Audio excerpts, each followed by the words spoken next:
A dispute has broken out in Europe over the fate of Yazidi refugees. Portugal has offered to take in several hundred of the 2,500 Yazidis living in Greece, arguing their ancient community merits special protection. But Athens has rejected the offer, worried that other countries might start cherry-picking refugees based on religion. Some 60,000 migrants are stranded in Greece, as Henry Ridgewell reports.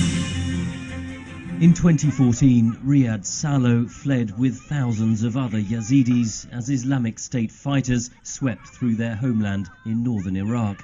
2,500 are now stranded in Greece, and most live in separate camps from other migrants. Salo says even now they are targeted. Every time, every day, fighting.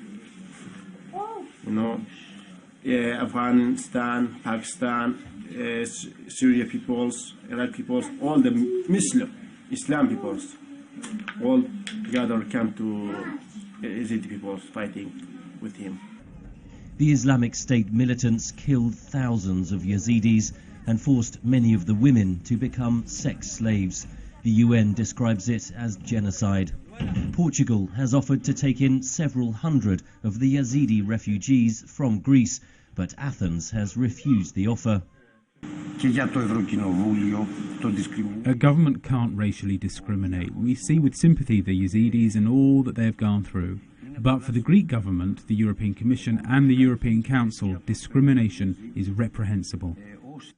Ana Gomes, a Portuguese member of the European Parliament who has led her country's efforts to resettle Yazidis, says Greek concerns are misplaced.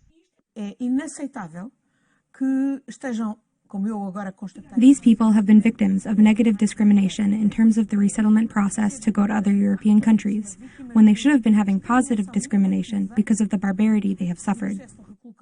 The aid group Amar International cares for thousands of refugees, many of them Yazidis, across Iraq. The group's founder, British lawmaker Emma Nicholson, says the Yazidis deserve special recognition. Because the Yazidis are the immigrants in greatest need. They're in greatest need because they are the ones who are being subjected to genocide. And they are the ones who women have been enslaved, who men are being exterminated, and who face total wipeout, complete wipeout. A Yazidi cannot marry outside the faith, bringing added dangers as they are scattered from their homeland. So the number of people who can marry is extremely limited.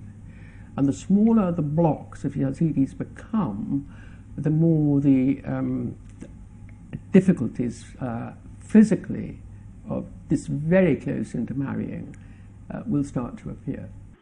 Europe is wrestling with the issue of whether Yazidi refugees should receive priority. Meanwhile, the EU's resettlement programme remains essentially frozen, and Greece struggles alone to care for 60,000 migrants.